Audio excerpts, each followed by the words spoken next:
السلام عليكم ورحمة الله تعالى وبركاته. مرحبا بكم مع وصفات فيصل. اليوم كنتمنى تكونوا بخير وعلى خير وانتم كتشاهدوا هذا الفيديو. اليوم ان شاء الله كما كتعرفوا حنا على ابواب شهر رمضان، ورمضان كنحتاج فيه العصائر، وجبت لكم هذا النوع ديال العصير اللي كنديرو انا في الدار وكيعجب الدراري، وكنتمنى حتى نتوما تجربوه، راه اكيد غادي يعجب الوليدات ديالكم.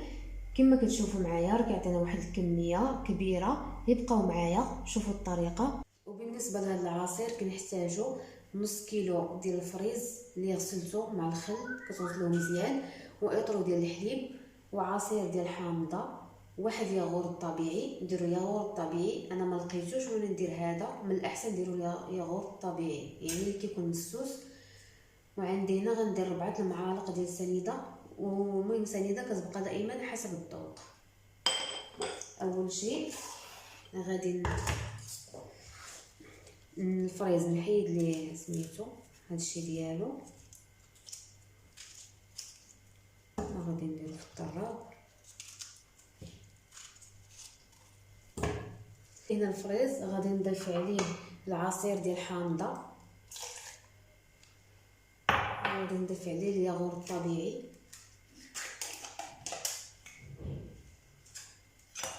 هذا العصير راه كيجي بحال داناب.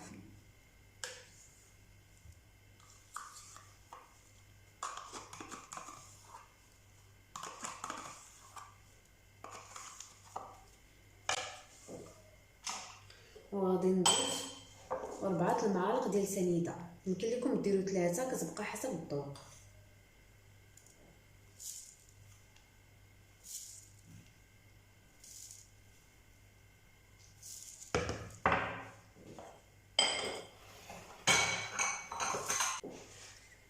وغادي نضيف الحليب،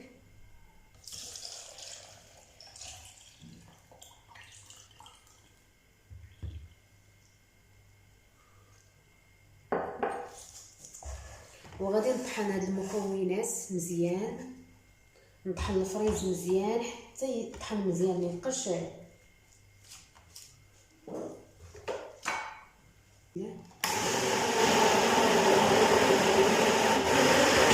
هانتوما شوفوا معايا كي كيجي، راه كيجي بحال داناب تماما، تقولي واش داناب؟ كيجي خاتر وزوين. دابا غادي نكبو هنايا، راه كيعطينا كميه كيخرج لينا،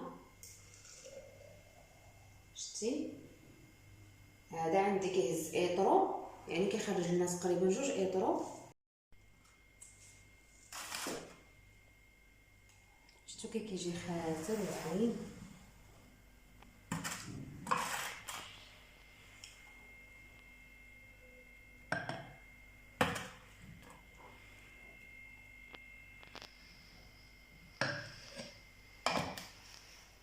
كما كتشوفوا معايا هذا هو الشكل النهائي ديال العصير اللي كيجي بحال داناب، راه كيجي زوين. كنتمنى تجربوه وراه غادي يعجبكم، اكيد غادي يعجبكم. ولا عجبتكم الوصفه كنتمنى ديروا لايك وتشاركوها مع الاصدقاء ديالكم، والى اللقاء مع وصفه جديده ان شاء الله.